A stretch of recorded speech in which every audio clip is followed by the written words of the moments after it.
दोस्तों, यह कहानी हम दीवाने हैं तेरे का छठा चैप्टर है। अगर आप लोगों को कहानी पसंद आ रही हो तो प्लीज़ ज़्यादा से ज़्यादा चैनल सब्सक्राइब करें, लाइक करें और ज़्यादा से ज़्यादा कमेंट करें। अब आगे की कहानी सुनते हैं।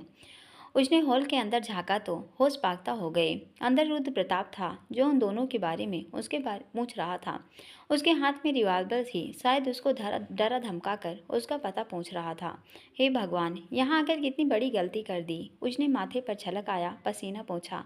वान्या और वैभव उसके सामने भीगी बिल्ली बने हुए थे। अब उसने वान्या को दरवाज़ा खोलने भेज दिया था। क्या करे, कुछ सूझ नहीं रहा था। वह भाग भी नहीं सकती, कोशिश करेगी तभी वह पकड़ी जाएगी, पर इस तरह खड़ी रही तो बात और भी गंभीर हो जाएगी। डर के मारे शरीर सूखे पत्ते सा कांपने लगा। दिलो दिमाग में हजारों पत्थर गड़गड़ाहट के साथ गिरे। लगा दिमाग भी जैसे चेतना शून्य हो गया। वह रुद्र प्रताप के हाथ नहीं आ सकती, क्या करे क्या नहीं। दिमाग में जैसे जोर जोर से घंटियां बजने लगीं। इस शैतान के चंगुल से बचने तो भाग कर यहाँ आई, इतनी मुश्किलें उठाई है तो अब फिर से इसके चंगुल में नहीं फंसेगी। पैर उल्टे लिए और फुर्ती से फ्लैट से बाहर से नीचे उतरने की सीढ़ियां थीं। जब तक वान्या ने दरवाज़ा खोला वह सीढ़ियों तक पहुंच गई। वान्या की नज़र उस पर पड़ गई थी, पर आहाना उसे चुप रहने का इशारा करती है तो वान्या भी चुप ही रही। रुद्र प्रताप ने वान्या को दरवाजे पर खड़ा देखा तो गुर्राया, कौन है? का कोई नहीं, कोई नहीं। वान्या हकला गई। उसके चेहरे की उड़ी हवाइयाँ देख रुद्र प्रताप गड़बड़ भाप गया। कोई नहीं, कोई तो था जिसने बेल बजाई। कहीं आहाना तो नहीं थी? तूने उसे भगा दिया? उसने धधकती निगाहों से उसे घूरा तो वान्या का खून जमकर पानी हो गया। एक जोरदार तमाचा जड़क तड़ाक की आवाज़ से के साथ वान्या के गालों पर गूंजा और वो अब वहाँ उसको धक्का देकर जल्दी बाहर तक आया। आहाना सीढ़ियों से उतर फ्लैट के कंपाउंड के बाहर थी, पर रुद्र प्रताप की नज़र उस पर पड़ गई। आहाना, उसने ऊंची आवाज़ में उसे पुकारा। आहाना ना चाहते हुए भी बरबस पीछे मुड़ गई। रुक जाओ आहाना, भागो मत, मैं कुछ नहीं करूँगा। उसे देख आहाना ने अपनी चाल तेज करना भागना शुरू कर दिया तो रुद्र प्रताप भी सीढ़ियाँ फांदते नीचे आ गया। आहाना वहाँ से जितनी तेज गति से भाग सकती थी भाग गई और वहाँ से भागती ऑटो स्टैंड आ गई। रुद्र प्रताप भी अपनी गाड़ी में बैठकर उसका पीछा करने लगा। आहाना की दौड़ते दौड़ते सांसें फूलने लगी। भैया जूहू चलो जल्दी, एक ऑटो में बैठ कर वह ऑटो वाले से बोलूँ। बार बार पीछे देख रही थी कि रुद्र प्रताप तो नहीं आया। ऑटो वाले ने ऑटो आगे बढ़ाया, पर रुद्र प्रताप उस ऑटो का पीछा करने लगा। आहाना डर और भय से थरथर कांप रही थी। क्या करे, कुछ समझ न आया। रुद्र प्रताप ने ऑटो ओवरटेक करने की कोशिश की। जब सफल नहीं हुआ तो गोली चला दी जो ऑटो के पिछले टायर पर लगी।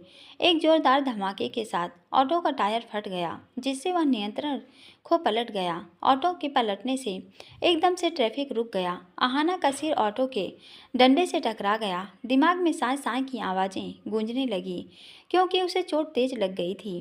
ड्राइवर भी जख्मी हो गया। उठने की कोशिश की तो लगा सारी दुनिया घूम रही है। आहाना जैसे तैसे खुद को संभाला और ऑटो से बाहर निकलने को हुई ताकि भाग सके, पर सामने 6 फुट के उस शैतान को खड़ा देख ठिठक गई जिसने उस पर रिवॉल्वर तान रखी थी। होंठ पर वही कुटिल मुस्कान थी। आहाना, मेरी जान, कितना भागोगी मुझसे? क्यों भाग रही हो? पता है ना, रुद्र प्रताप से बचना मुश्किल ही नहीं नामुमकिन है। वह उस रिवॉल्वर को उसके चेहरे पर सरकाता गर्दन तक ले आया तो आहाना की सांसें अटक गई। उसने डर को हलक के अंदर ही किया तो रुद्र प्रताप ठहाका मारकर हंस पड़ा। जब वह रिवाल्वर दूसरे हाथ में पकड़ा, उसका एक हाथ पकड़कर घसीटने लगा। आहाना ने लोगों से बचाने की गुहार की, पर रुद्र प्रताप की रिवाल्वर देख सब अंधे बहरे के साथ गूंगे भी बन गए। थोड़ी देर में ट्रैफिक भी सामान्य हो गया, जैसे अभी वहाँ पर कुछ हुआ ही नहीं हो। उसने गाड़ी का दरवाज़ा खोल उसे जबरदस्ती गाड़ी में धकेला और उसका जबड़ा हाथ में भींच लिया। उसकी धधकती नजरें आहाना पर डाली। मुझसे भाग रही थी, मुझसे, रुद्र प्रताप से। अच्छे से बात भेजे में बिठा ले। ये नामुमकिन है, तू सिर्फ मेरी है, सिर्फ मेरी। जहाँ भी भागेगी तुझे पकड़ कर वापस ले आऊँगा। आहाना को काटो तो खून नहीं। वह बेदर्दी से उसके गाल को भींच रहा था। आहाना को उसकी उन नज़रों का सामना करना भारी हो रहा था। तो आंखें भींच ली तो वह उसे नीचे सीट पर पटक देता है और खुद भी गाड़ी में बैठ गया और गाड़ी ड्राइव करने लगा। आहाना को लगे जैसे जहाँ से भागना शुरू किया था वापस वहीं पहुँच गई। दुनिया गोल है सुना था, देख भी लिया। दुनिया से तो भाग लेगी पर अपनी किस्मत से कब तक भागेगी। रुद्र प्रताप गाड़ी ड्राइव करता रहा, साथ ही किसी से फ़ोन पर बात करता रहा। अब उसने गाड़ी एक मंदिर के बाहर रोक दी और उसका हाथ खींचकर गाड़ी से बाहर घसीटता ले आया। मंदिर देख आहाना को कुछ समझ नहीं आया। क्या क्या क्या कर रहे हो? शादी? हम आज ही शादी कर रहे हैं। क्या? हाँ, तुम इसलिए नाराज़ थी ना मुझसे कि मैं शादी से पहले अपनी मर्यादा तोड़ रहा था तो तुम भाग गई थी। उसके लिए सॉरी। शायद मुझे वो सब नहीं करना चाहिए था, पर उस दिन मैं नशे में था तो वो हो गया। पर अब हम पहले पूरे रीति रिवाज से शादी करेंगे, फिर तुम्हारे करीब आऊँगा ताकि तुम मुझे मन से अपना सको। मैं कानून की नज़रों में मुजरिम ज़रूर हूँ, पर क्या मुजरिम प्यार नहीं कर सकता? मैं तुमसे प्यार करता हूँ और शादी करने के बाद ही तुम्हें अपना बनाऊंगा। पर आप तो पहले से ही शादीशुदा हैं। मुश्किल से आहाना के हलक से निकला। तो क्या हो गया? मैं उसके पास नहीं जाता। वो मुझे पसंद नहीं और मैं तेरे छोटे मालिक जैसा भी नहीं हूँ। तू उससे प्यार करती थी, उससे जो शादी का वादा करके मुकर जाए। वो तो साला कायर था, कायर। घर वालों के दबाव के आगे झुक गया। वो खुश है अपनी ज़िंदगी में। कुछ दिन पहले मिला था मैं उससे। उसने जो कुछ तेरे साथ किया उसका जरा भी मलाल नहीं, इसलिए तू भी उसे भूल जा और मुझे अपना ले। मैं तुझे रानी बना कर रखूँगा। आपको छोटे मालिक मिले थे। उसकी आंखों से आंसू गिरने लगे। हाँ, यकीन नहीं तो ले फ़ोटो देख। दोनों साथ घूम रहे थे। उसने मोबाइल में खींची फ़ोटो दिखाई तो आहाना के दिल में जैसे तेज दर्द हुआ। खड़ा नहीं रह गया तो गाड़ी का सहारा लिए खड़ी हो गई। उसने तुझसे शादी की नहीं की, पर मैं तो कर रहा हूँ तुझसे शादी। चलो अब। वह आना का हाथ पकड़कर जबरदस्ती खींचता ले जाने लगा। वह रोती गिड़गिड़ाती रही, पर उस पर कोई असर न था। मंदिर के अंदर जाकर पुजारी के कनपट्टी पर रिवाल्वर रख दी। पंडित जी, चलिए शादी की तैयारी कीजिए, मुझे अभी शादी करनी है। पुजारी जी की रिवाल्वर देख दिग्गी बन गई। क्या क्या बदतमीजी है ये पंडित जी महाराज। तमीज़ तो मैंने बचपन से सीखी नहीं, अब सीखना मुश्किल है। बस ये चलाना सीखा है, ये चलाकर बता सकता हूँ। बताऊँ? रिवाल्वर की नाल उसकी खोपड़ी में घुमाई। नहीं नहीं जजमान, क्रोध मत कीजिए, मैं अभी तैयारी करता हूँ। पंडित जी मिमियाए। पंडित जी ने आनन फानन में अगले आधे घंटे में विवाह की संपूर्ण तैयारियां कर ली। आखिर जान पर संकट आए तो इंसान सब यत्न करता है। अग्नि प्रज्वलित हो गई, फूल माला तैयार हो गई। दोनों विवाह वेदी में फेरे लेने के मकसद से बैठ गए। पंडित जी मंत्रोच्चारण कर रहे थे, वहीं आहाना के डर और भय से आंसू बंद नहीं हो रहे थे। कैसे इस राक्षस के चंगुल से बचे जिसके कारण वह यूं दर दर भटकने पर मजबूर हुई। कभी उसने उसे शादी के हसीन सपने दिखा, उसके जज्बातों के साथ खेलकर तन्हा छोड़ अपनी जिंदगी में मस्त है और वह उनकी याद में बस आंसू बहाती किस्मत को कोसती रहती है। और अब अगर इस राक्षस ने उसके साथ शादी कर ली तो जिंदगी जहन्नुम हो जाएगी। ये हर दिन उसको नोचेगा और जब मन भर जाएगा तो अपनी पहली बेबी की तरह उसे भी या तो मार देगा या नर के दर बदतर जिंदगी जीने छोड़ देगा। आहाना भी जल्दबाजी में शादी कर रहे हैं। शादी में कुछ कमी रह गई तो मलाल मत करना। शादी के बाद तुम्हारी सब इच्छाएं पूरी करूंगा, कहता वह उसके चेहरे को छूने हाथ बढ़ाता है तो आहाना उसका हाथ झटक देती है तो वह उसके गालों को कसकर पकड़ लेता है। आहाना, मुझे सख्ती करने पर मजबूर मत करो। मैं चाहता हूँ तुम खुशी खुशी मुझसे शादी करो। मैं ये विवाह नहीं करूँगी। आखिर हिम्मत करके आहाना खड़ी उठ हो गई और कहती है, पंडित जी मैं विवाह नहीं करूँगी। ये मुझसे मेरी मर्जी के खिलाफ जबरदस्ती विवाह कर रहे हैं जो अमान्य है। उसके ऐसे कहने से रुद्र प्रताप अपने रुद्र रूप में आ गया। खड़ा उठा और एक जोरदार चमाचा आहाना के गाल पर लगा तो वह दूर जाकर गिरी। लातों के भूत बातों से नहीं मानते। इतनी देर से प्यार से समझा रहा हूँ। समझ नहीं आता कि तेरी किस्मत मेरे साथ बन चुकी है। तेरी मर्जी हो या ना हो, मुझे तेरे साथ रहना पड़ेगा। वह उसका हाथ पकड़कर घसीटता हुआ लाया और वापस बिठा दिया। पंडित जी, रस्में शुरू करो। रुद्र प्रताप ने पंडित को रिवाल्वर दिखाई तो पंडित जी ने पुनः मंत्रोच्चारण शुरू कर दिया और अब वह आहाना के हाथ को मजबूती से पकड़ लेता है ताकि वह विवाह में कोई बाधा उत्पन्न न कर सके। पंडित जी ने विवाह की विधियां शुरू कर दी। फेरों की रस्म के लिए अग्नि प्रज्वलित हो गई। वर वधू फेरों के लिए खड़े हो जाएंगे। पंडित जी ने कहा तो रुद्र प्रताप खड़ा हो गया और आहाना को भी जबरदस्ती खड़ा उठा दिया। दोनों अब अग्नि को साक्षी मान फेरे लीजिए। जैसे ही पंडित जी ने ऐसा कहा, आहाना खुद को किसी जाल में फंसा महसूस करने लगी। नहीं, वो ऐसे हिम्मत नहीं हार सकती। वो हार नहीं मान सकती। वह इस खूनी के साथ कभी शादी नहीं करेगी।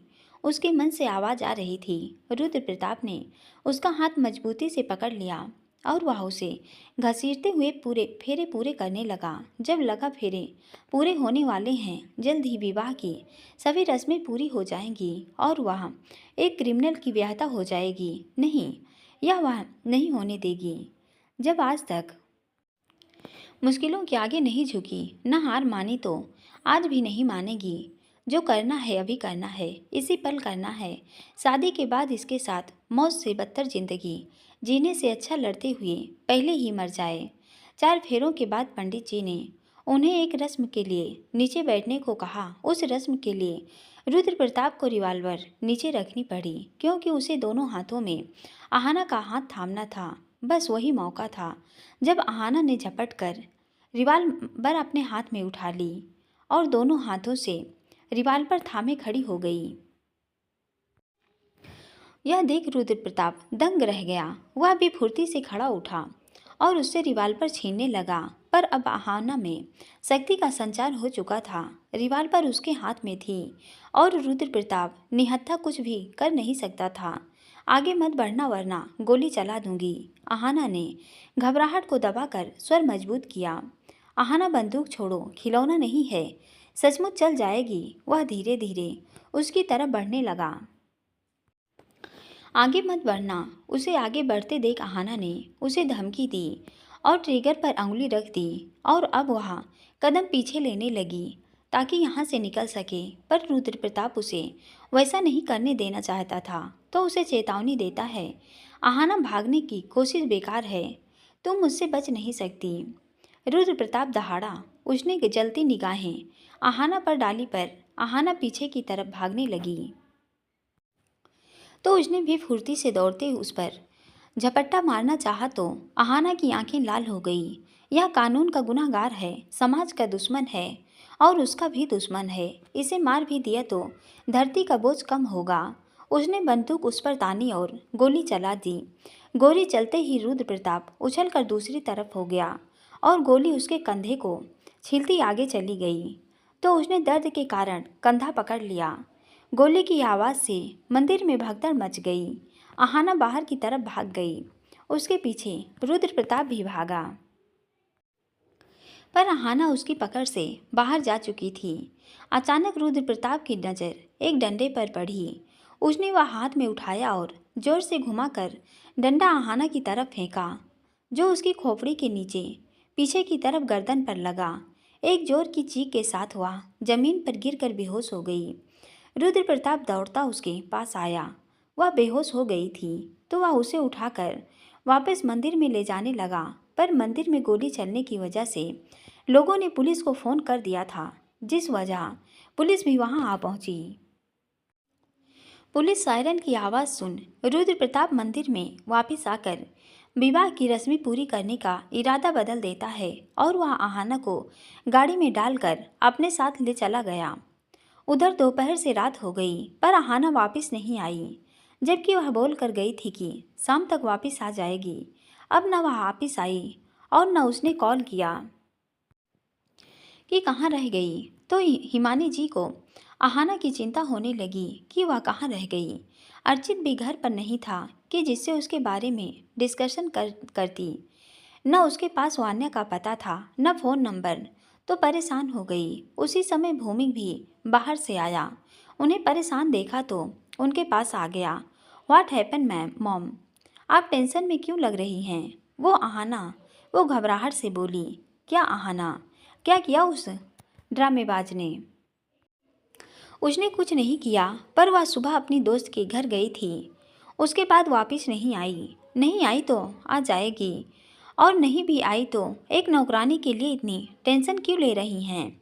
भूमि वो नौकरानी नहीं, मेरी बीए है और मेरे घर पर रहती है तो हमारे परिवार का हिस्सा भी है और मेरी जिम्मेदारी भी है। हिमानी जी ने सुर सख्त किया। उनके चेहरे और हाव भाव में आहाना के लिए फिक्र और चिंता देख भूमि चिढ़ गया। उसे अपनी मॉम का आहाना के प्रति लगाव अच्छा नहीं लगता तो उन्हें सुनाने लगा।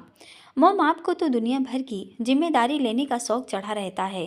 एक और ले ली। जिम्मेदारी लेने से पहले सोचना चाहिए था कि वह इस लायक है कि नहीं। इतने दिन से यहाँ कैद थी, चली गई होगी दोस्तों के साथ मौज मस्ती करने, आ जाएगी कल तक।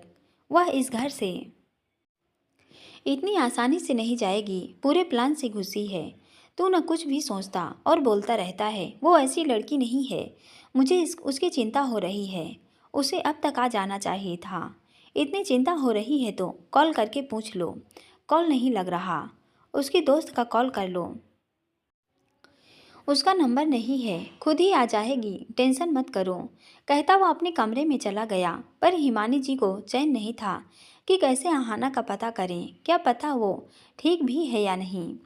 कुछ दिनों में आहाना से ऐसा रिश्ता जुड़ गया कि उसके इस प्रकार न आने से लगने लगा जैसे उनकी अपनी बेटी घर से गई और वापस ही नहीं आई।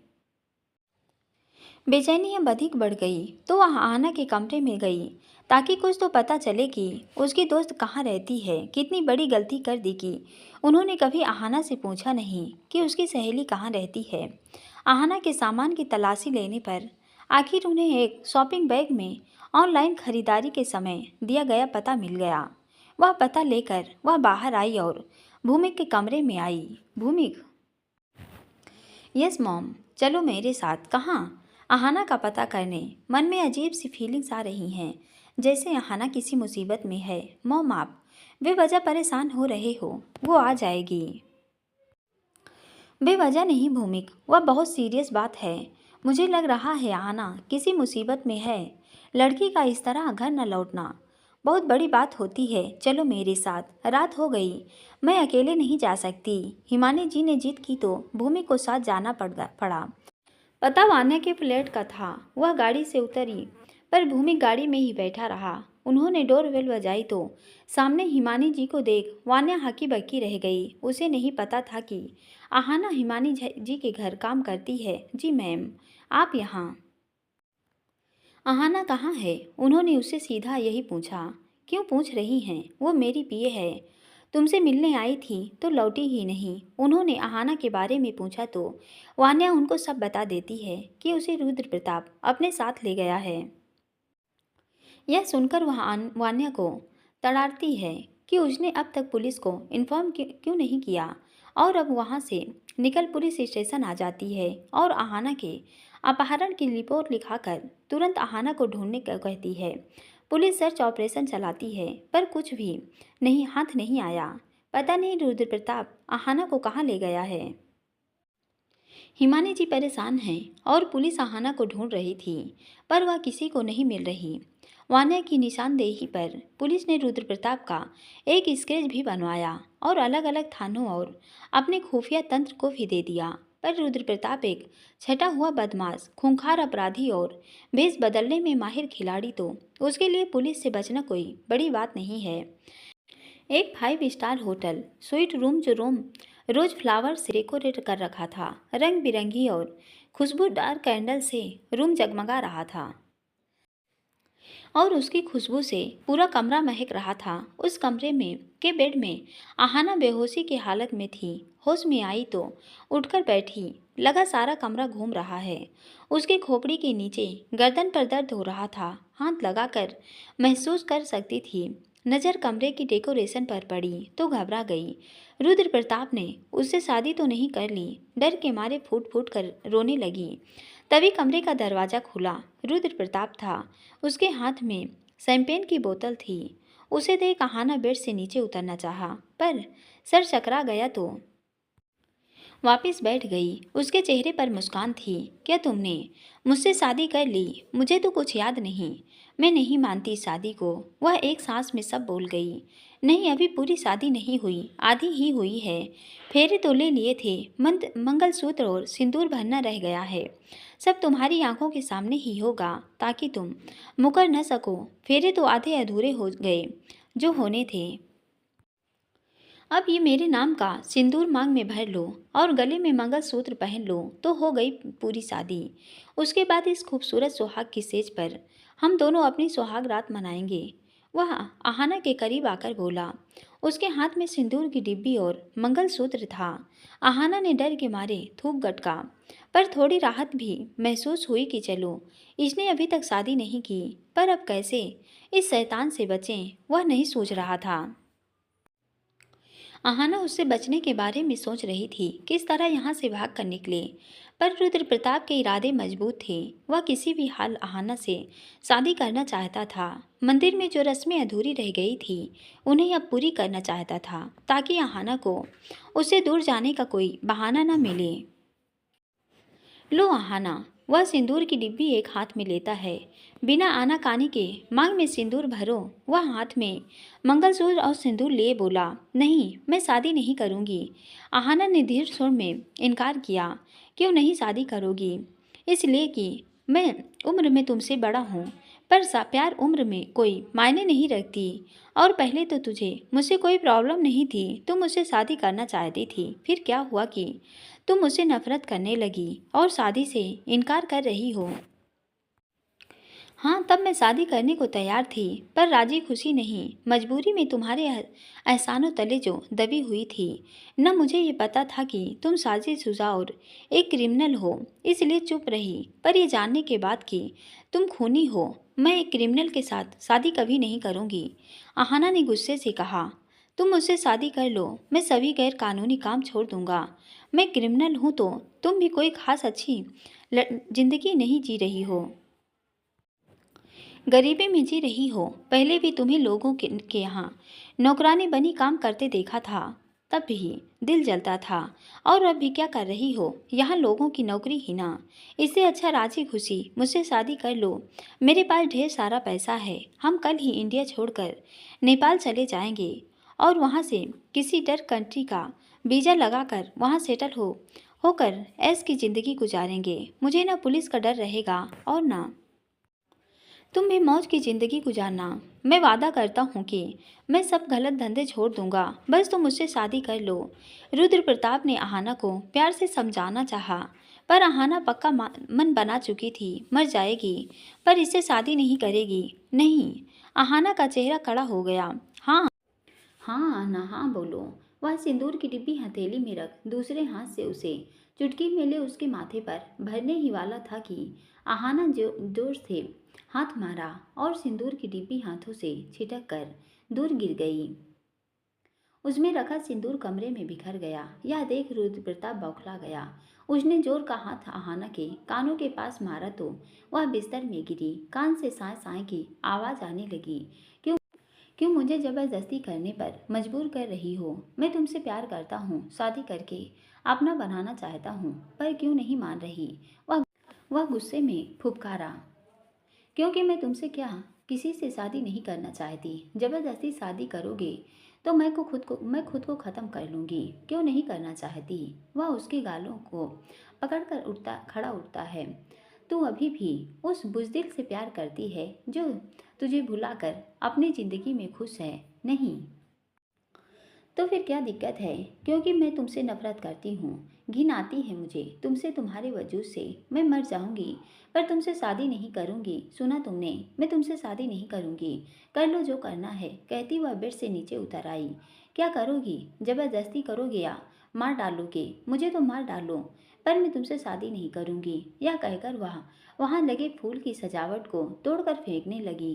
रुद्र प्रताप ने उषा वैसा करने से रोका, पर उस पर तो जैसे भूत सवार था। उसे दोनों हाथों से धक्का दे देती है तो वह जमीन पर गिरा। वह बेड पर रखी शैंपेन की बोतल को उठाकर जोर से रुद्र प्रताप की ओर फेंकती है तो वह जोर से उसके सिर पर लगा और उसके सिर से खून की धार बह निकली। आहाना, क्या किया ये? वह सर पकड़ता बोला, तुम्हें मार डालूंगी या खुद मर जाऊंगी। आहाना की आंखों में खून उतर आया। रुद्र प्रताप ने उठने की कोशिश की, पर उसी समय मौका देख वह जल्दी से कमरे का दरवाजा खोल बाहर भागी तो रुद्र प्रताप ने रुमाल से सिर से बहते खून और शैंपेन को साफ किया और वह भी उसके पीछे भागा। आहाना, रुक जाओ, कोई फायदा नहीं भागने का। जहां भी भागोगी मैं तुम्हें पकड़ लूंगा। उसकी चेतावनी को आहाना ने अनसुना किया। कदमों की गति रुकी नहीं बल्कि बढ़ गई। वह सीढ़ियां उतरती नीचे भागने लगी और रिसेप्शन पर आ गई। ऊपर से रुद्र प्रताप ने रिसेप्शन पर आवाज़ दी, ये पकड़ो इसे, भागने मत देना वरना भेजा उड़ा दूंगा। उसके ऐसा कहते ही रिसेप्शन पर बैठा आदमी और एक होटल का स्टाफ कर्मी उसकी तरफ बढ़े और उसे बाहर जाने से रोक दिया तो वह बाहर भागने के बजाय पीछे की तरफ भागी। सामने एक दरवाज़ा था जो खोलने लगी कि रुद्र प्रताप भी तब तक रिसेप्शन पर आ चुका था। जब आहाना को रोकने का प्रयास विफल हो गया तो रिसेप्शन पर रखा वास उठाकर उसकी तरफ जोर से फेंका ताकि वह फिर से बेहोश हो जाए। जैसे ही वह आवाज आहाना की गर्दन पर लगा उसे चक्कर आने लगे, पर इतनी देर में वह दरवाज़ा खोल चुकी थी तो जो एक हॉल में खुला। वह एक बिजनेस मीटिंग रूम था जहां पर बड़े बड़े बिजनेसमैन की मीटिंग्स और डिनर मीटिंग्स हुई करती थी। और वह अभी वहां पर शहर के कुछ जाने माने बिजनेसमैन की बड़ी बिजनेस मीटिंग चल रही थी। आहाना ने बंद होती आंखों को जबरदस्ती खोला क्योंकि अब उसे लगने लगा वह ज़्यादा देर खड़ी नहीं रह पाएगी। उसकी गर्दन में तेज दर्द हो रहा था जो उसके दिमाग की नसों को सुन्न कर रहा था। मेरी हेल्प करो, आहाना मुश्किल से बुदबुदाई। उसे देख सेंटर की चेयर पर बैठा व्यक्ति हैरानी से उठ खड़ा हुआ। वह आहाना की तरफ लपका। आहाना। आहाना ने आंखें बंद होती आंखें से उसे देखा। वही ट्रेन वाला शब्द था। वह तेजी से उसकी तरफ आया। आहाना संभलती उसकी तरफ बढ़ी पर पैर लड़खड़ा गए और वह गिरने को हुई तो वह उसे हाथों में थाम लेता है। आहाना, वह बोला। आहाना, वह उसे झकझोरने लगा, पर आहाना बेहोश हो चुकी थी। बिजनेस मीटिंग में खलल पड़ चुकी थी। सभी खड़े उठकर माजरा समझने की कोशिश कर रहे थे। बात भी मामूली नहीं थी। वह पर अभिराज खुराना को कि मुंबई का में फेमस बिजनेस टाइकून है, उसकी बिजनेस मीटिंग में इस तरह एक लड़की का आना और मीटिंग का बाधित होना बहुत बड़ी बात है। कौन है, कौन है, कौन है का शोर उठा। सब उससे पूछने लगे, पर इतने में रुद्र प्रताप भी आ चुका था। सबको इकट्ठा हुआ देख और आहाना को अविराज के हाथों में देखकर बोला, सॉरी जेंटलमैन, आपको डिस्टर्ब किया। आप अपनी मीटिंग कंटिन्यू कीजिए, मैं इसे बाहर ले जाता हूँ। वह आया और आहाना को लेने हाथ बढ़ाया, पर अविराज ने उसे वैसा करने से रोक दिया और उसका हाथ मजबूती से पकड़ उसको जगली निगाहों से घूरा तो रुद्र प्रताप ने जेब से पिस्टल निकाल ली। यहाँ कोई हो हल्ला नहीं करेगा, न कोई कुछ बोलेगा। ये लड़की मेरे साथ है और मैं इसे ले जा रहा हूँ। अगर किसी ने रोकने की कोशिश की तो अपनी मौत का वह खुद जिम्मेदार होगा। उसके हाथ में पिस्टल देख सब सकते में आ गए। बैठो सब अपनी जगह पर। वह दहाड़ता तो सब बैठ गए। अब वह आहाना को उसके हाथ से लेने लगा। हाथ बढ़ाता है तभी एक जोर के मुक्के का प्रहार उसके पेट पर हुआ और वह कमर के बल जमीन पर गिरा था। अविराज फुर्ती से उठा और अपने ब्लैक लेदर शूज उसके हाथ पर रख मसला तो अब पिस्टल उसके हाथ से फिसल गई। अब उसने उसके शर्ट को एक हाथ से पकड़ा और उसके मुंह पर एक के बाद एक कई बार वार कर दिए। रुद्र प्रताप हुई इस अचानक हुए हमले से हक्का बक्का था। जब मार खाकर निढाल हो गया तो वह वहां से उठकर बाहर की तरफ भागने लगा तो अभिराज भी उसके पीछे भागा। उसने होटल स्टाफ को पुलिस को फोन करने को कहा, पर इतनी देर में वह होटल से बाहर भागकर फरार हो गया। अभिराज अब अंदर आया। आहाना अभी भी बेहोश थी। उसने पानी मांगा, उसके चेहरे पर पानी छिड़का, पर वह होश में नहीं आई। आहाना, उसने उसे झकझोरा, पर आहाना बेहोश थी। Sorry gentleman, I can't continue this meeting any more. उसने मीटिंग कंटिन्यू रखने में असमर्थता जताई। बट वाई मिस्टर अभिराज, इन्हें हॉस्पिटलाइज किया जा सकता है, साथ में किसी को भेज दीजिए, but please complete the meeting. एक आदमी उसके पास आकर बोला, क्योंकि वे नहीं चाहते थे कि बीच में यह मीटिंग खत्म हो। पर अभिराज फैसला कर चुका था। आहाना को हॉस्पिटल पहुंचाना अधिक इम्पोर्टेंट था। वह उसके बारे में जानने भी उत्सुक था कि वह कहाँ चली गई थी। Sorry for that, it's more important to take this girl do to the doctor then which business meeting. उसका चेहरा सख्त हो गया। कौन है ये आखिर? इन्होंने झुंझला कर पूछा। मुझे नहीं लगता कि इन सब मामलों के जवाब देना मेरे लिए ज़रूरी है। I cancel today meeting. क्या कर रहे हैं सर? इतनी इम्पोर्टेंट मीटिंग छोड़कर नहीं जा सकते। उसका पीए उसके कान में फुसफुसाया, मुझे मत सिखाओ what to do and what not do. जो कहा है वो कहता हुआ आहाना को उठाकर बाहर ले आया और उसे गाड़ी में लिटा दिया और ड्राइवर को सबसे नज़दीक वाले हॉस्पिटल में जाने को कहा। आहाना के वहां जाते ही उसे एडमिट कर दिया गया। 2 बार एक जगह गर्दन परवान होने के कारण मांसपेशियों और नसों को काफ़ी क्षत पहुंची थी। इस वजह से उसे 2-3 घंटे हॉस्पिटल में डॉक्टर्स की ही निगरानी में रखा गया। आहाना अंदर एडमिट थी और अभिराज भी वहीं बैठा रहा। जाने अनजाने आहाना से भी अनजाना सा रिश्ता जुड़ गया कि बेहद अनुशासित जीवन जीने वाला और अपने बनाए कुछ सख्त नियमों में बंधा अभिराज एक अजनबी लड़की के लिए हॉस्पिटल में बैठा था। उसका पीए विक्रांत यह सब देख अत्यंत हैरान था। उसने तो आज तक इस लड़की को अभिराज खुराना के साथ देखा भी नहीं था। अभिराज खुराना की यह लड़की इतनी क्या खास है कि यह सब को छोड़कर हॉस्पिटल में बैठा है? सर आप जाइए, मैं हूँ यहाँ, वह धीरे से बोला। तुम्हें पूछा मैंने कि क्या करूं क्या नहीं। उसने सुर ऊंचा किया। सॉरी सर, आपका डिनर टाइम होने वाला है, इसलिए कह रहा था। जैसे ही उसने कहा, अभिराज ने उसे घूर कर देखा। I also have the watch and eyes to see the time. Abhiraj को उसकी बात पसंद नहीं आई तो तंग किया, तो वह अब चुपचाप खड़ा हो गया। कुछ देर बाद उसकी रिक्वेस्ट पर डॉक्टर ने उसे आहाना को ले जाने की अनुमति दे दी, क्योंकि वह यहाँ ज़्यादा देर नहीं रुक सकता और आहाना को अकेला यहाँ छोड़ नहीं सकता। पर वह हॉस्पिटल में से डॉक्टर्स की एक टीम हायर करता है ताकि वे आकर आहाना को देख सकें। वहाँ से छुट्टी मिलने के बाद वह आहाना को अपने साथ मुंबई के सबसे पॉश इलाके साउथ मुंबई में स्थित सबसे शानदार और लग्जरियस आवास आरुल विला में ले आया। रात के समय दूधिया रोशनी में नहाया आरुल विला शान से खड़ा अभिराज खुराना की सक्सेस का सूचक है। जैसे ही उसने आरुल विला में प्रवेश किया, वहाँ की हलचल बढ़ गई। आरुल विला में नौकरों का तो पूरा दल था, पर वहाँ रहने वाला फिलहाल अभिराज खुराना सिर्फ अकेला था। उसने आहाना के लिए एक रूम तैयार करवाया। वह अभी नींद में थी तो आहाना को वहाँ लिटा दिया गया। फिलहाल वह सोई ही रहेगी तो वह उसके रूम से बाहर आ गया। विक्रांत काफ़ी देर से बेचैन था। सर कौन है ये लड़की सूट बूट में? उसका ही हम उम्र विक्रांत, जो उसका पीए और उसके दोस्त की तरह ही है, ने जब रहा नहीं गया तो आखिर पूछ ही लिया। वह अभिराज खुराना का करीबी तो है ही, उसके निजी जिंदगी के सभी राज के से वाकिफ भी है। उसने आज तक अभिराज को किसी के लिए इतना परेशान होते नहीं देखा, खासकर किसी लड़की के लिए। इसलिए आश्चर्य में है। अभिराज खुराना की कई गर्लफ्रेंड रह चुकी हैं, जो किसी से छिपा नहीं है और ना वह छिपाता है। पर वह किसी के प्रति ज़्यादा सीरियसनेस नहीं दिखाता, न ज़्यादा मतलब रखता है। उसे मतलब है तो सिर्फ अपने बिजनेस से, जिसके प्रति वह इतना समर्पित है कि न रात देखता है और न दिन। छोटी से छोटी बात को फायदे और नुकसान में तौलने वाला अभिराज खुराना प्रैक्टिकल थिंकिंग की ना बल्कि बात करता है, उस पर खुद भी गंभीरता से अमल करता है। उसने एक लड़की के लिए इतनी इम्पोर्टेंट बिजनेस मीटिंग कैंसिल कर दी।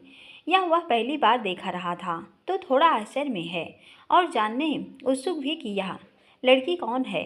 पर अभिराज बिल्कुल गंभीर मुद्रा में बैठा था। क्या यह लड़की नई गर्लफ्रेंड है? आखिर उसने हिम्मत करके पूछ लिया। नहीं तो कोई दोस्त या रिश्तेदार जिसे मैं नहीं जानता। नहीं तो फिर कौन है?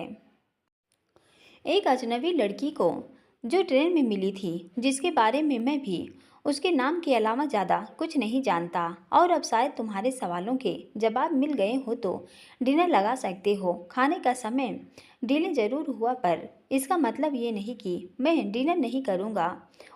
उसने सुर सख्त किया। सॉरी सर, अभी लगवाता हूँ, कहता हुआ उठ गया। तो अविराज भी अपने घर के सबसे शानदार और लग्जरियस और दुनिया की हर सुविधा से युक्त अपने कमरे में आया और काउच पे बैठकर अपने ब्लैक कलर के बिजनेस सूट को, जिसे पहनकर वह मीटिंग अटेंड करने गया था, उसको चेंज किया और नाइट सूट पहन लिया। थोड़ी देर में विक्रांत उसे बुलाने आया हुआ खाने की टेबल पर आ गया। अभिराज खुराना बेहद अनुशासित जीवन जीता है। वह अपने बनाए कुछ नियमों से बंधा हुआ है, जिसमें ढील न हो खुद करता है और न किसी और की बर्दाश्त करता है।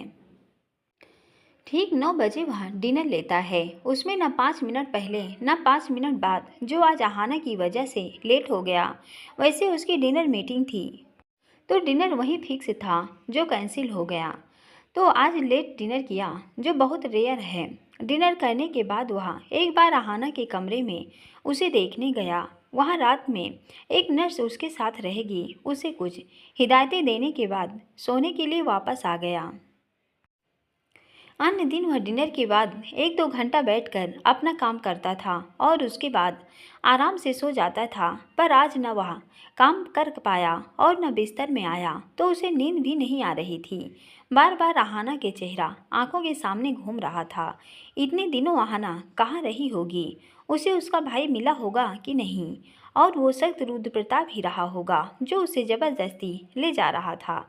आखिर वह मुंबई आ ही गया। उस दिन उसकी थोड़ी सी लापरवाही की वजह से आहाना चली गई थी, पर वह उसे भूला नहीं था। वहाँ से आने के बाद उसने उसका पता लगाने की कोशिश की, पर इतने बड़े मुंबई शहर में एक अनजान लड़की को ढूंढना भूसे के ढेर में सुई ढूंढने सा था। जब वह नहीं मिली तो वह बिजनेस टूर पर बाहर चला गया। वह खुद को इतना बिजी रखता है कि आहाना माइंड से निकल भी गई थी, पर आज ठीक उसी तरह वह फिर मिल गई तो दिल बेचैन सा है।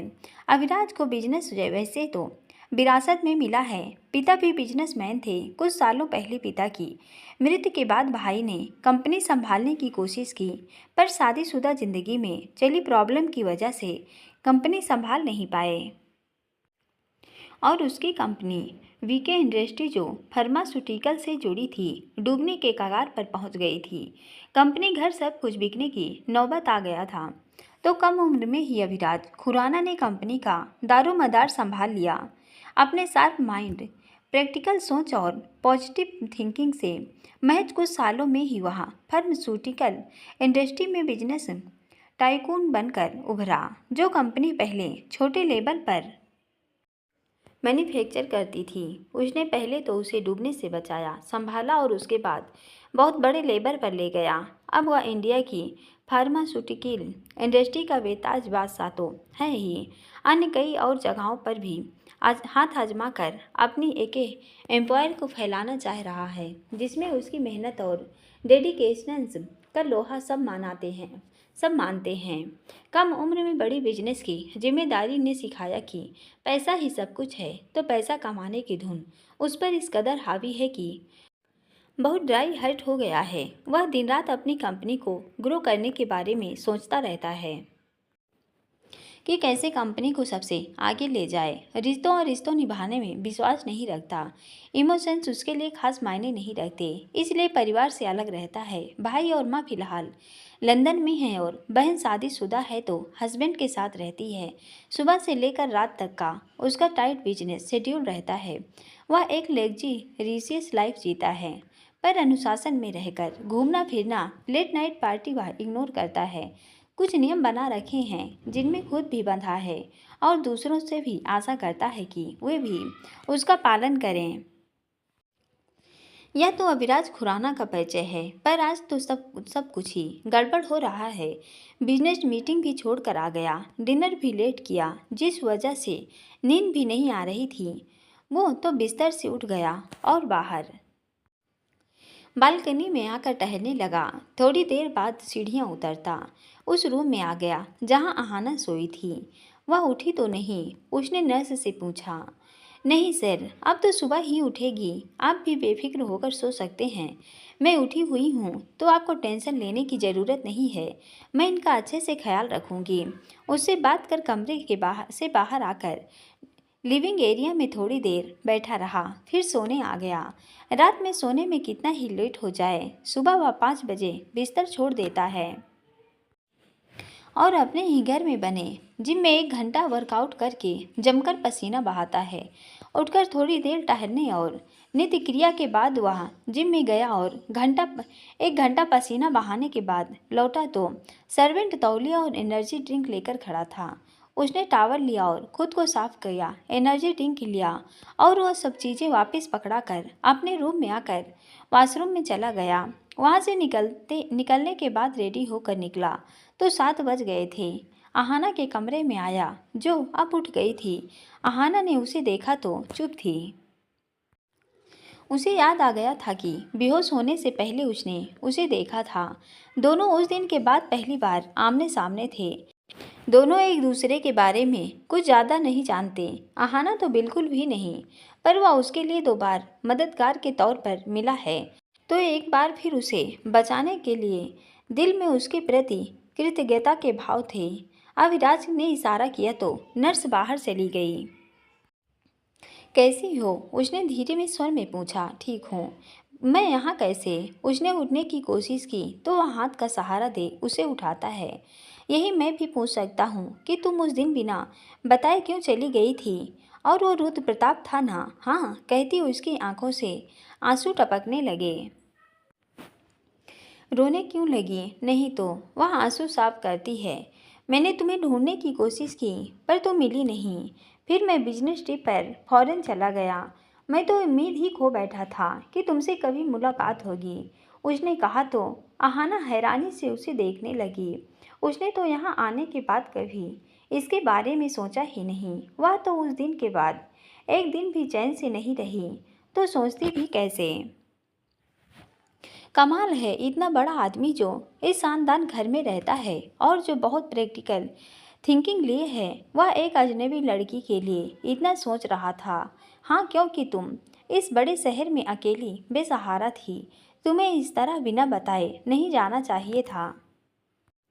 कोई भी तुम्हारे साथ गलत कर सकता था। ये बड़े शहर वाले बड़े बेरहम होते हैं, पर तुमसे दोबारा मिलकर सही सलामत देख बहुत सुकून मिला। अच्छा, तुम्हारा भाई मिला कि नहीं? नहीं, न भाई मिला न मिलने की उम्मीद है। तुमने ढूंढा नहीं? ढूंढा, पर कुछ पता नहीं चला। कहाँ रहती हो आजकल? अपनी फ्रेंड के पास। नहीं तो फिर कहाँ? जिनके यहाँ जॉब करती हूँ उनके घर पर। अचानक बोलते हुए उसे हिमानी जी का ध्यान आ गया। मुझे वापस जाना है, मैं कल से लौटी नहीं। मैडम परेशान हो रही होंगी। अच्छा, तो जॉब करने लगी हो? हाँ, जॉब के बिना कैसे गुजारा चलता? अच्छी बात है, पर आज यहीं रुको, कल चली जाना। अभी तुम पूरी तरह ठीक नहीं हो। नहीं, मुझे आज ही जाना है। आपका बहुत धन्यवाद। आपने मेरी एक बार दोबारा मदद की, इसके लिए मैं आपके दिल से आभारी हूँ, पर अब मुझे जाना चाहिए। दोस्तों, कहानी का पूरा पार्ट सुनने के लिए बहुत बहुत धन्यवाद। अगर कहानी पसंद आई हो तो प्लीज़ चैनल सब्सक्राइब कीजिए और एक लाइक ज़रूर कीजिए। कमेंट भी करते रहिए। Thank you.